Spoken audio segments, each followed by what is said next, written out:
할렐루야. 예배에 나오신 여러분 한 분 한 분 주님의 이름으로 환영드리고, 김선자 집사님이세요? 예, 오늘 이렇게 수요 주빌레 오랜만에 오셔서 백신 다 맞으셨어요? 할렐루야. 참 좋습니다. 집사님이 수요 주빌레에 늘 나오셔서 이렇게 은혜도 받으시고 때로는 막 안수기도 해달라고 찾아 나오셨던 때가 기억이 납니다. 학생 시절을 절친으로 지냈던 두 친구가 있었습니다. 절친이라는 것은 현대어인데 굉장히 가깝게 지냈던 그런 친구를 말합니다. 그런데 이 A라는 친구는 법대를 들어가서 나온 후에 훗날 판사가 됐어요. 재판관이 됐어요. B라는 친구는 상대를 나오고 사업가가 됐습니다. 근데 이 사업을 하는 친구가 사업을 크게 벌리려는 욕심을 가지고 증권에 투자를 했어요. 스탁에 투자를 했어요. 근데 그만 그게 돈을 다 날려버렸습니다. 그리고 그것에 또 성공을 또 하겠다고 남의 돈까지 빌려서 투자를 했다가 그것을 다 날리고 나니까 이게 횡령죄가 되잖아. 돈을 갚지를 못하니까 횡령죄로 결국은 재판장에 서게 되었습니다. 그런데 그 사람의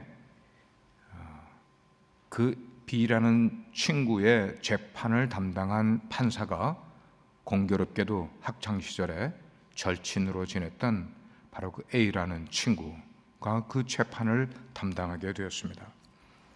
이 피고가 자신의 죄를 인정을 하면서 그 판사에게 선처해 주실 것을 호소를 합니다. 법정에서 선처해 달라고.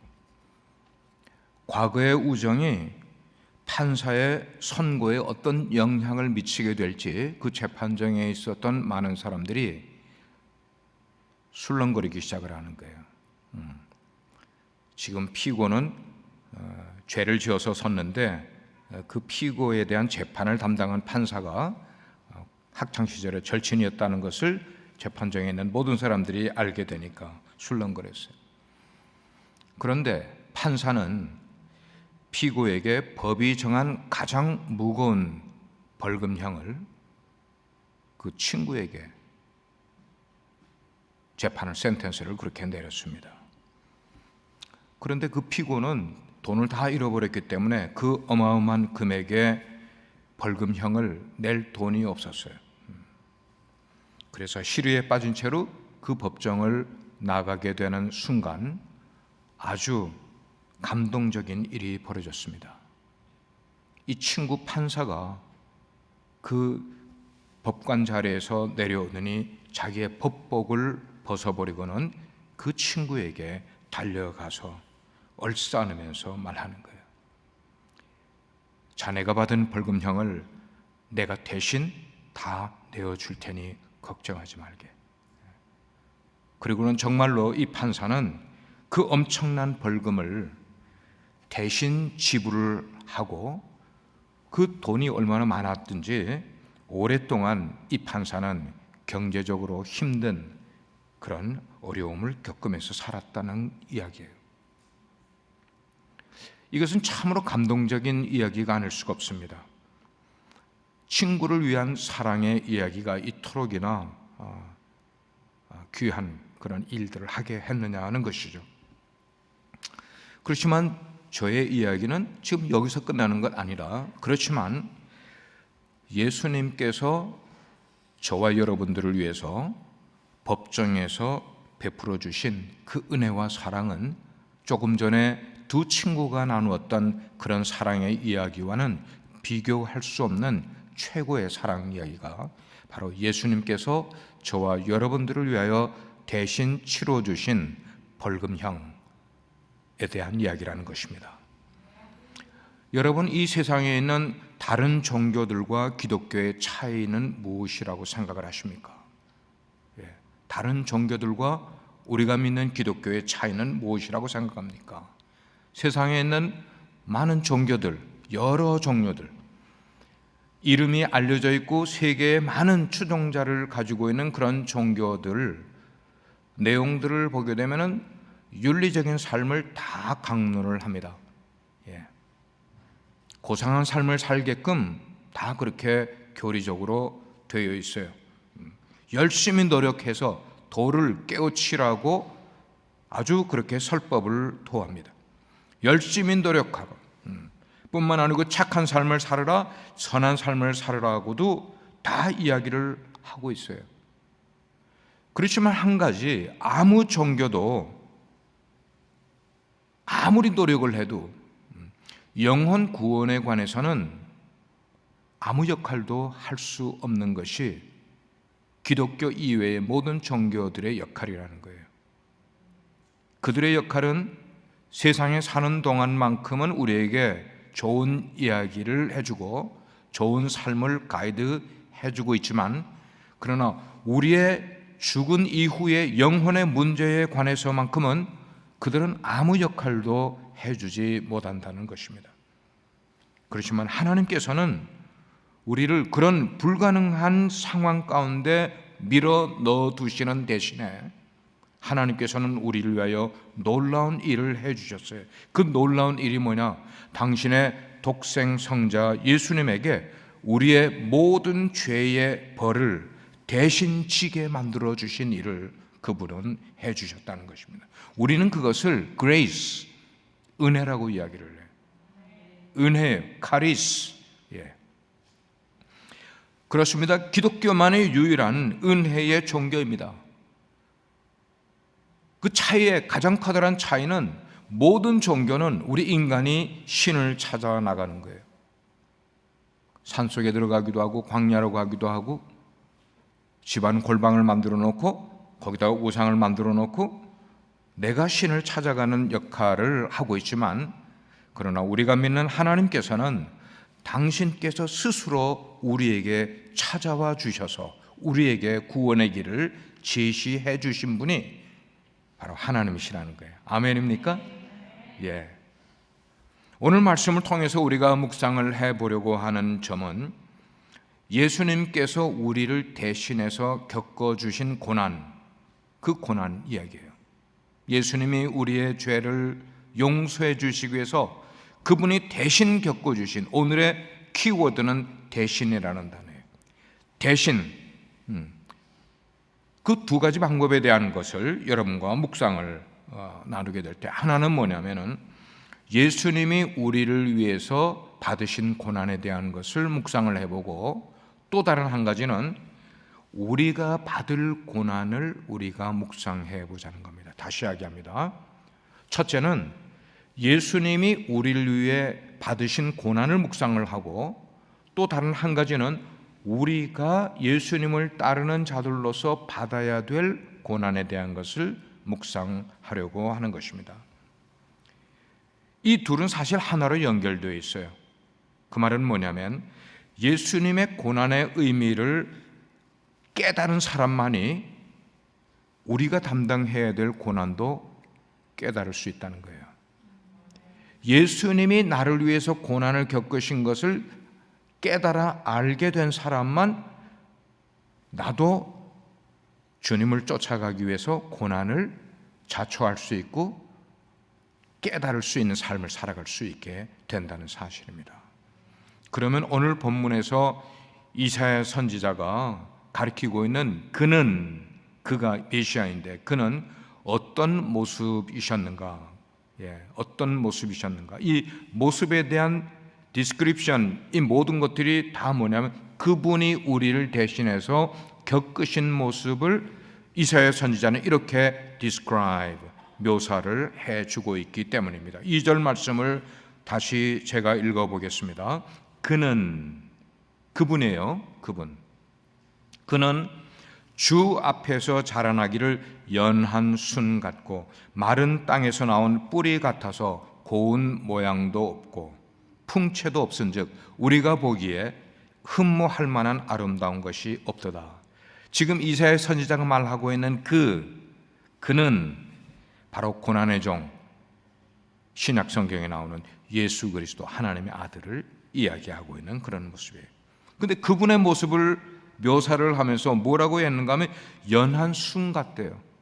연한 순 같다는 건 뭐예요? 굉장히 약해 보인다는 말이에요. 굉장히 약해 보인다. 마른 땅을 힘들게 나온 뿌리같이 볼품이 없다 이 말이에요. 볼품이 없다. 고운 모양도 없고 풍채도 없어서 사람들이 흠모하고 사람들이 따를 만한 모습이 그분에게서 전혀 보이지 않는다는 거예요. 하나님의 아들이신데 잘 들으세요. 여기 굉장히 패러블적인 내용이 들어가 있어요. 하나님의 아들로 이 땅에 오신 분인데 그분은 연약해 보입니다. 사람들에게 따를 만한 어떤 메리트, 유리한 점이나 어떤 매력이 전혀 보이지가 않는 그런 모습이에요. 그런데요, 이런 묘사는 신약 성경에서 바로 예수님에게 그대로 나타내 보였던 모습이 그 부분이라는 거예요. 신약 성경에서요. 예수님은 우리가 그분을 어디 출신이라고 이야기하는가 하면 갈릴리 나사렛 출신이라 그렇게 이야기를 해요. 갈릴리 나사렛 출신이다. 태어나기는 베들레헴에서 태어나셨지만 우리가 예수님을 칭할 때 나사렛 예수, 그래서 귀신을 명할 때도 나사렛 예수의 이름으로 명하노니 귀신아 떠나가라 하고 이야기를 해요. 나사렛 예수, 그 말은 뭔가 하면 그분의 출신이 거기라는 거예요. 다른 말로 표현하게 될 때 나사렛 예수라는 것은 그 당시에 유대 사회로 볼 때는 변방 갈릴리 지역을 말하고 있다는 거예요. 변방이라는 게 뭐예요? countryside라는 거예요. 촌놈이라는 거예요. 촌놈. 그는 촌놈이었다. 원색적으로 지금 표현을 하는 겁니다. 특별히 나사렛, 유대 사회 속에서 나사렛이 차지하고 있는 위상은 아주 천한 사람들이 사는 곳이었어요. 천한 사람들. 그러니까 나사렛 출신하면은 천시 될 수밖에 없는 그런, 저 사람 나사렛 출신 아니야? 천시하는 그런 모습입니다. 예를 들면은 갈릴리 바닷가에서 예수님의 제자 가운데 빌립이 예수님을 만났어요. 놀라운 분인 것을 깨닫게 됩니다. 그리고는 이 빌립이 당장 누구에게로 갔는가 하면 나다나엘에게 갔어요. 나다나엘, 구약 성경에서 모세가 이야기하고 엘리야가 이야기하고 했던 그 메시아가 내가 만났단 말이야. 너 와서 보라 하고. 그랬더니 그분이 누구길래? 그러니까 빌립이 이야기하기를 그분은 나사렛 예수라는 분이야. 나사렛 예수라는 분이야. 그랬더니 나다나엘이 빌립에게 한 이야기는 뭔가 하면 나사렛에서 무슨 선한 일이 나오게? 라고 빈정거리는 이야기가 요한복음 1장에 나와요. 나사렛에서 무슨 선한 것이 나올 수 있기에 너 지금 사람 잘못 본 거야 라는 그런 이야기라는 말입니다. 그러므로 사람을 볼 때에 예수님을 나사렛 출신으로 볼 뿐만 아니고 목수 출신으로 봤다 하는 것은 그 당시에 예수님이 전혀 사람들이 따를 만한 그런 존재가 아니었다는 것을 굉장히 부각시키고 있는 그런 모습이란 말이에요. 그러므로 예루살렘의 유대 지도자들이 예수님을 천대하는 것을 보면은 어떻게 하면 그건 당연한 사회 구조에서의 모습이라고 생각을 하는 거예요. 또한 메시아로 이 땅에 오신 예수님에 대해서 사람들은 어떤 반응을 보였습니까? 3절 말씀을 보면은 예수님은 멸시를 받아서 사람들에게 버림받았으며 그 다음에 간고를 겪고 질고를 겪으면서 그렇게 이야기를 하고 있어요. 한마디로 사람들은 예수님에게 얼굴을 돌려서 아주 예수님을 무시한다는 거예요. 외면했다는 그런 말씀이죠. 유대의 지도자들은 하나같이 예수님을 비방을 했습니다. 어떤 사람은 좀 심하게는 예수님을 crazy, 미쳤다고까지 그런 이야기를 했어요. 예수님을 따르는 많은 사람들 가운데 그래도 예수님을 신뢰를 하고 하나님의 아들로 믿었던 분은 바로 예수님의 육신의 어머니 마리아였어요. 마리아가 어떻게 믿을 수가 있었어요? 가브리엘 천사의 얘기를 직접 들었기 때문이에요.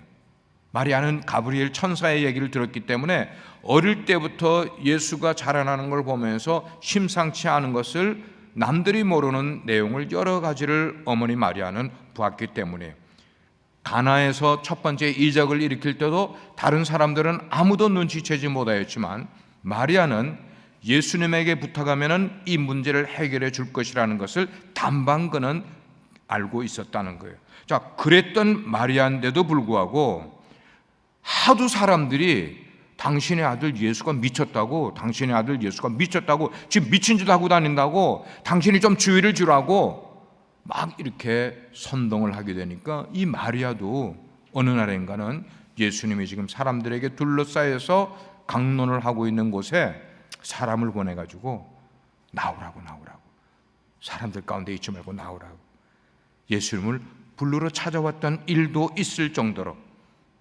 그 말은 뭐냐면 사람들의 예수를 향한 비방이 얼마나 심했으면 예수님을 신뢰했던 마리아 어머니조차도 예수님이 혹시나 정신 이상자로 지금 저 일을 하는 게 아닌가라는 생각을 한때 가질 수밖에 없을 만큼 예수님은 거의 모든 사람들에게 인정받지 못하는 그런 사역을 많이 했다는 것이에요.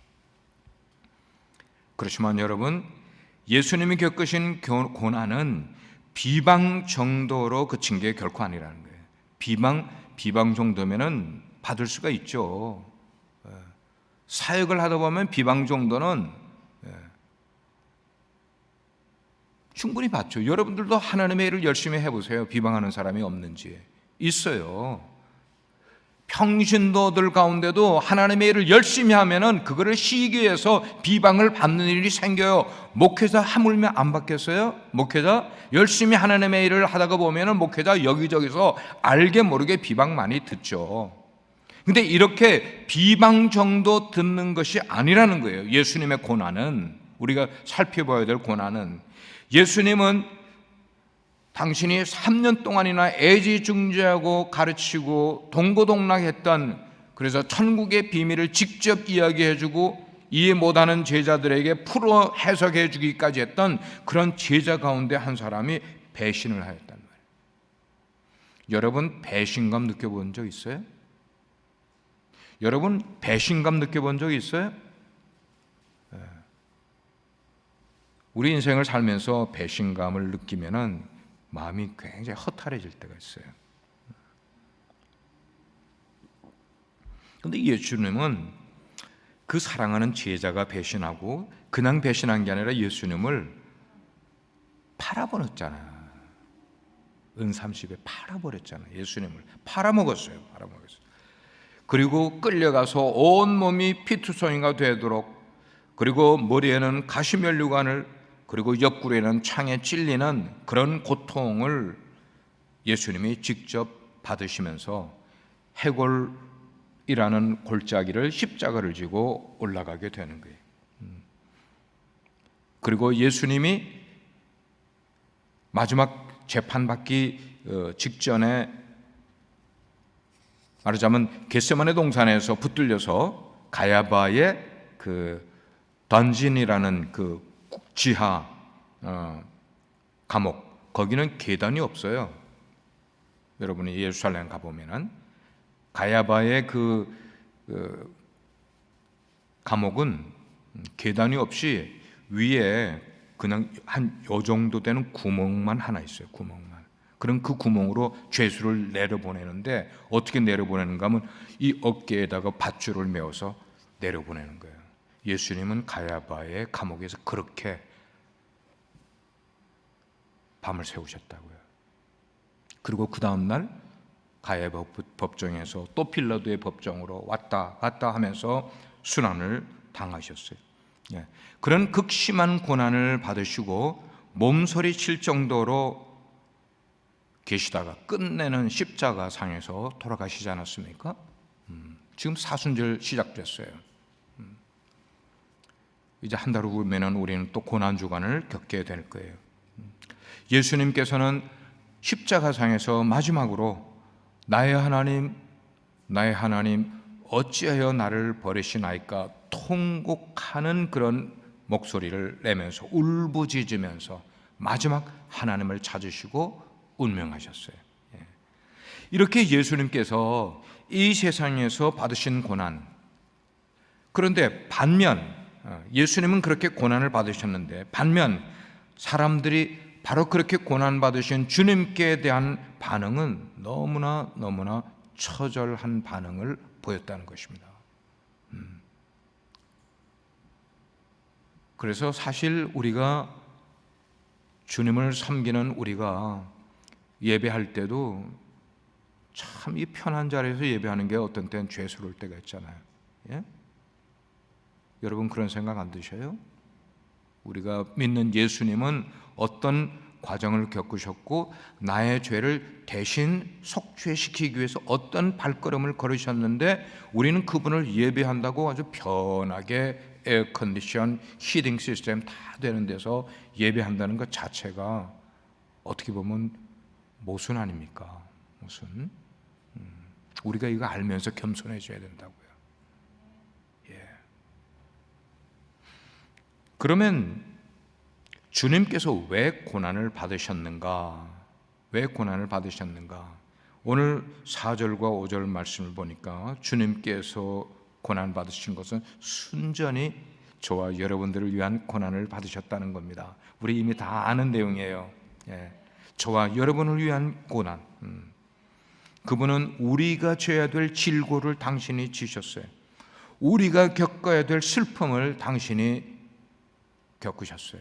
우리가 겪어야 될 아픔을 당신이 겪으셨어요. 이렇게 표현하고 있어요. 그의 찔림은 우리의 허물 때문이요, 그의 상함은 우리의 죄악 때문이라. 그가 징계를 받음으로 우리가 평화를 누리고 그가 채찍에 맞음으로 우리는 나음을 얻었도다. 우리가 지금 평안을 얻고 우리가 나음을 얻고 우리가 지금 상함에서 노임을 받고 이런 모든 것들은 바로 그분이 겪어 주셨기 때문에 우리가 지금 그것을 얻고 있다는 그런 거예요. 그러면 왜 예수님은 우리를 대신해서 고난을 받으셨는가 하는 거예요. 이 대신한다는 말, 이것이 우리에게는 무척 중요한 단어예요. 대신한다. 왜? 이 대신한다는 개념은 아까 처음에 이야기한 다른 종교에서는 한 번도 찾아볼 수 없는 개념이 바로 우리 기독교만 가지고 있는 개념, 그것은 대신한다는 그런 의미예요. redeem 한다는 그런 의미예요. 대신한다. 다른 종교에는 어디를 찾아볼래도 없고 오직 기독교만 있는 하나님의 사랑의 표현은 대신한다는 거예요. 아멘입니까? 대신한다는 거예요. 그렇습니다. 십자가는 다른 말로 표현하면 버림받는 현장이에요. 누구로부터요? 하나님께로부터 버림받는 현장이 바로 십자가예요. 사실 십자가는 지난주에라도 제가 십자가에 대한 이야기를 강하게 드렸습니다만은 로마 제국이 가지고 있던 사형법 가운데 가장 흉악한 사형법이 바로 십자가형이라고 그렇게 이야기를 해요. 그 누구도 십자가에서 죽은 죄인에 대해서 동정을 표현하는 예가 없는 거예요. 그 사람이 십자가에 달려 죽었다 그러면 아무도 그를 동정하지 않는 그런 흉측한 그런 형벌이라는 거예요. 그런데 예수님께서는 우리 대신 바로 그 십자가에 달리시기 위해서 두 손과 두 발에 그리고 옆구리에 창으로 찔리시면서 채찍으로 맞으시면서 갈대로 머리를 맞으시면서, 저는 이 갈대로 머리를 맞았다는 이 표현을 할 때마다 제가 청년 시절에 큐티를 하면서 이 구절을 하다가 막 펑펑펑펑 울은 적이 있어요. 주님께서 왜 갈대로 그 당신의 귀한 머리를 맞으셨을까를 생각을 할 때 공감이 가버린 거예요. 제가 공감. 그 예수님이 그 갈대로 머리를 맞을 때 그 수치스러움을 제가 공감을 해본 거예요. 청년 때 너무너무 울었어요. 너무너무 울었어요. 왜 예수님이 그러셨을까? 누구 때문에? 무엇 때문에 그렇게 당하셨을까? 그 모든 것들이 그냥 하나의 답은 뭐예요? 저와 여러분의 허물 때문에, 저와 여러분의 죄와 허물 때문에 주님께서 그 모든 것들을 겪으셨다는 거. 이렇게 예수님이 우리 대신 고난을 겪으신 결과로 우리는 뭘 얻고 있어요? 지금 평화를 누리고 인생을 살아가고 있는 거예요. 나음을 입게 됐단 말이에요. 세상의 수많은 아픔과 병으로부터 나음을 얻었어요. 예수님이 우리가 받아야 될 형벌을 대신 받으심으로 우리를 세상의 죄와 사망으로부터 건져주셨다는 거예요. 여러분, 이 건져주셨다, 대신해 주셨다, 여기서 이제 우리가 생각해 봐야 되는 게 뭐냐면, 로마 시대에는 노예가 굉장히 많았어요. 노예가. 그 노예들을 잡으면은, 그 노예들을 운반할 때 보통 보면은 그 나무로 만든 그런 수레, 동물이나 싣고 가는 그런 그 여건, 거기다가 이 노예들은 싣고 가는 거예요. 운반할 때 앞에 소 달구지가, 말 달구지가 끌고 가게끔 해서 그렇게 이동을 하고, 그렇지 않으면 손에 묶여가지고 그냥 걸어가는 거예요. 얼마만큼을요? 이 나라에서 저 나라까지 노예로 그렇게 가야 되는 존재예요. 여러분, 글래디에이터라는 영화 보셨잖아요? 글래디에이터, 막시무스. 그런 사람들이 그렇게 끌려가는 그런 모습을 우리는 잘 알고 있어요. 로마 시대 때는 노예들이 참 많았어요. 어른들만 노예가 아니라 어린 아이들도 노예가 있었어요. 노예의 자녀들은 자연히 부모를 따라 또 노예가 되는 거예요. 남녀노소 모든 사람들이 그렇게 노예가 되는 거예요. 이 노예들은 자기의 가치가 뭐로 평가되는가 하면 값으로 평가되는 거야. 물건처럼. 물건을 만지고 튼튼하냐, 잘생겼냐, 뭐 지식이 어느 정도 있느냐. 노동자만 노예가 아니었어요. 공부를 많이 한 사람도 노예가 될 수가 있는 거였어요. 그래서 그 값을 매겨서 그 값을 주고 사가는 거야. 매매가 되곤 했단 말입니다. 그런데 죄의 문제를 설명을 하자면 바로 이 문제를, 노예에 대한 문제를 여러분께 설명할 수밖에 없는데, 우리가 어떤 존재였는가 하면 바로 노예 시장에 팔려나온 노예와 같은 존재가 저와 여러분이라는 거예요. 이 세상 속에서 노예 시장에 팔려나온 그런 노예와 같은 그런 존재인데, 그런데 예수님께서 당신의 몸값을 치러주셔서 우리의 몸값을 대신 치러주는 거야. 누구에게? 노예를 파는 자에게 우리의 죄값을 당신의 몸값으로 치러주셨다는 말씀이에요. 그러므로 우리는 예수님이 모든 고난을 겪으신 것이 바로 누구 때문인가 하면 나 때문이라는 점을 깨달아야 되는 거죠. 이게 진짜 예수 믿는 거예요. 예수님이 십자가에 내 죄를 위해서 대신 죽어주셨다는 그것이 이 노예의 가치를 사주셨다는 것을 깨달아야 되는 거예요. 그런데 깨닫는 사람도 있겠지만 어떤 사람들은 나의 죄 때문에 예수님이 고난을 받으셨다는 이 사실을 도무지 받아들일 수 없는 사실로 여기는 사람들도 세상에는 꽤 많이 있다는 거예요. 왜 그럴까요? 왜 그들이 그렇게 거부할까요? 4절 말씀에서 나오고 있어요. 그는 실로 우리의 질고를 지고 우리의 슬픔을 당하였거늘 우리는 생각하기를, 여기 줄 끄세요.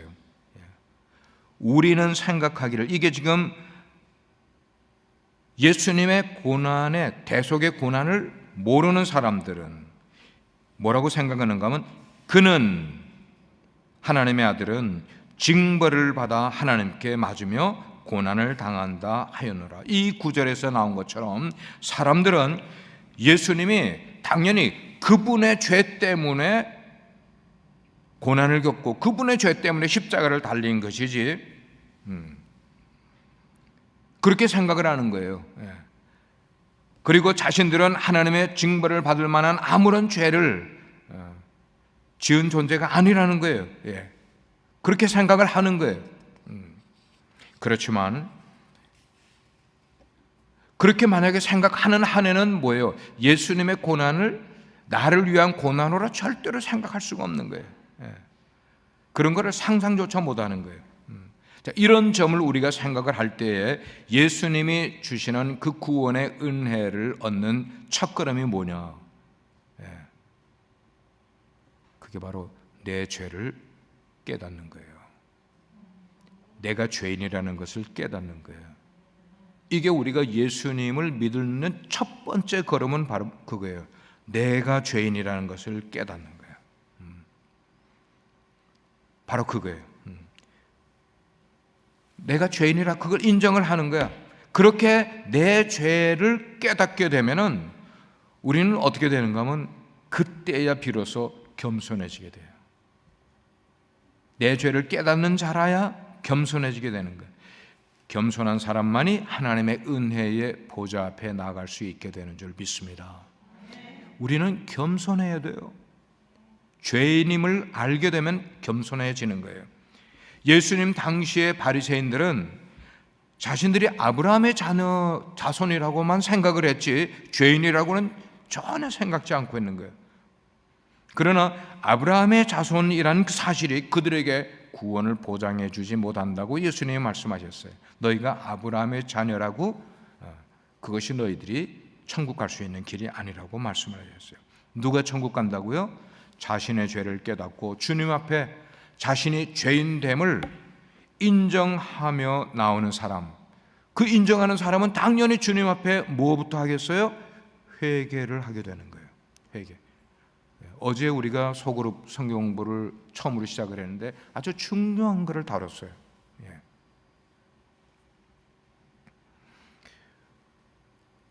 우리는 부활의 영광을 생각하기 전에 가장 먼저는 내가 죄인임을 깨닫고 그것을 하나님 앞에 아주 진지하게 회개하는 과정을 거치지 않으면 하나님의 보좌 앞에 나갈 수가 없다는 거예요. 근데 현대 교회와 현대 복음들이 뭘 지금 감춰버렸는가 하면 회개를 감춰버렸어요. 회개를 감춰버렸다고.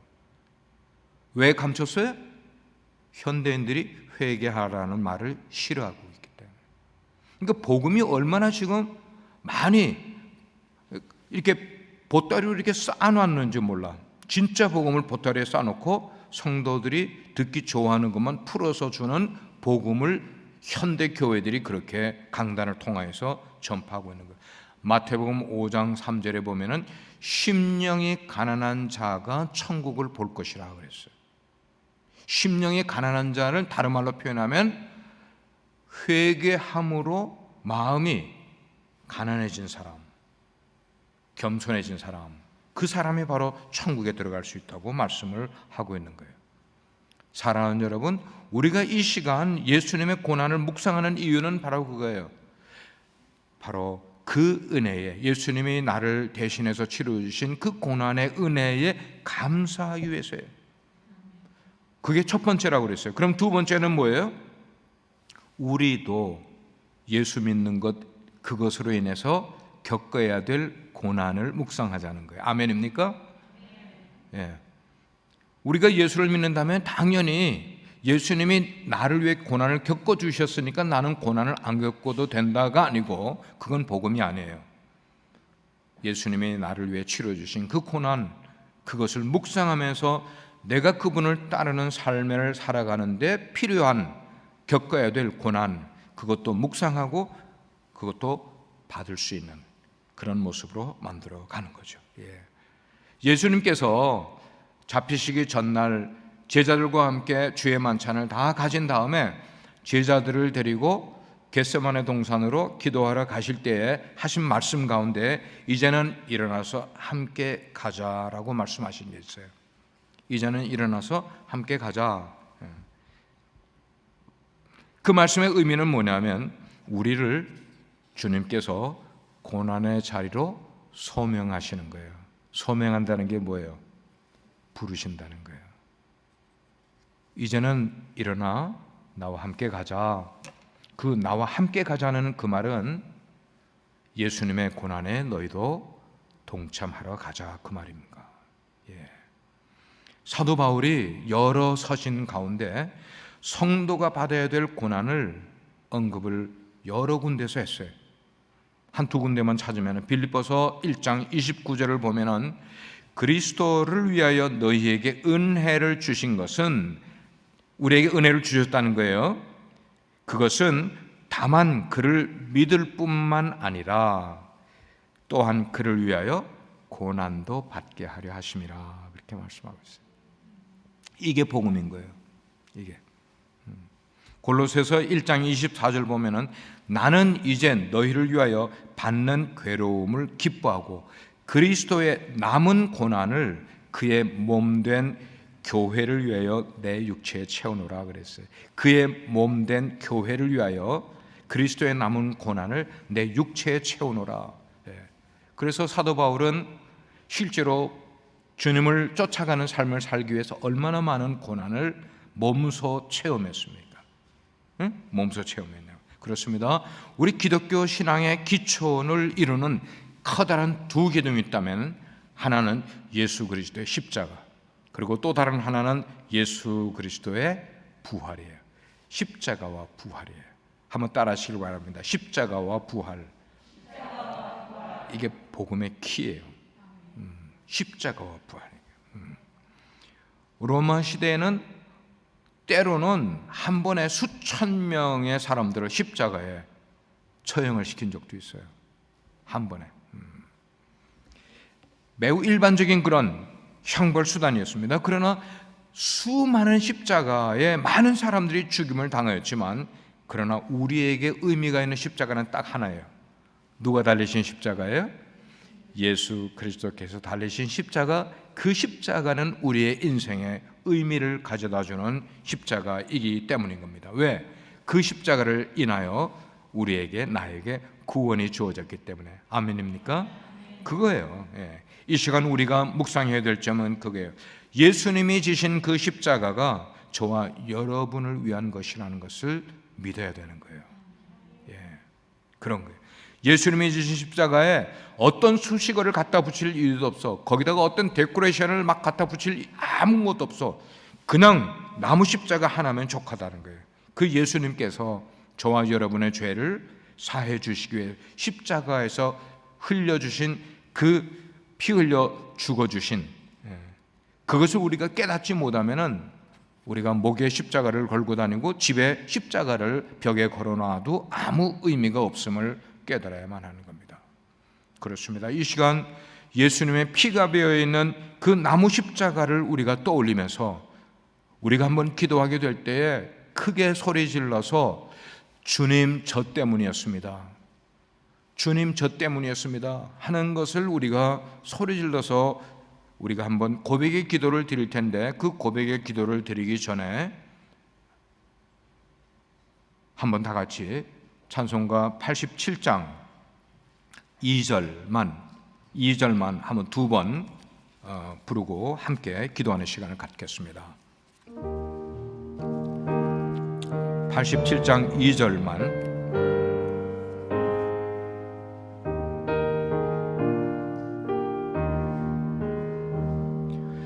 내 주는 쓰라린 고통을 다 견디셨도다.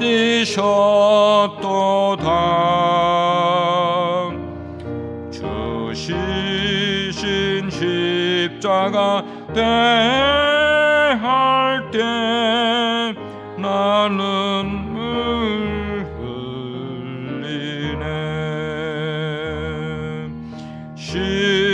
시온성보다 더 찬란한 저 천성 떠나서 이 세상 오신 예수님 참 내 구세주.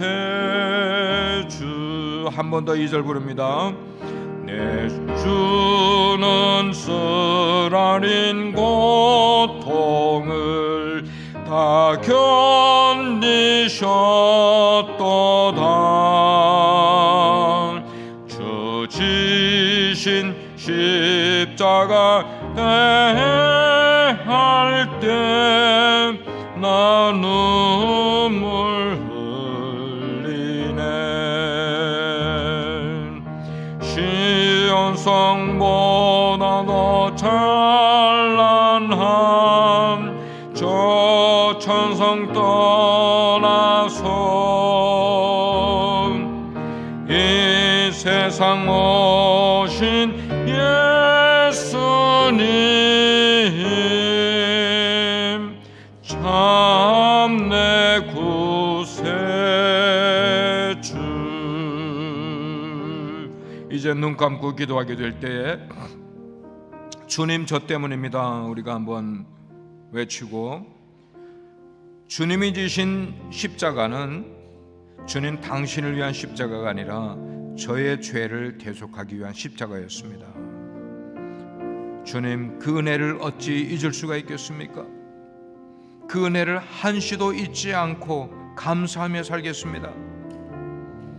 그리고 주님, 제가 정말 저의 죄를 깨달았다면 지금부터 더욱 겸손해짐으로 하나님의 은혜의 보좌 앞에 담대히 나아가는 자가 되기 원합니다.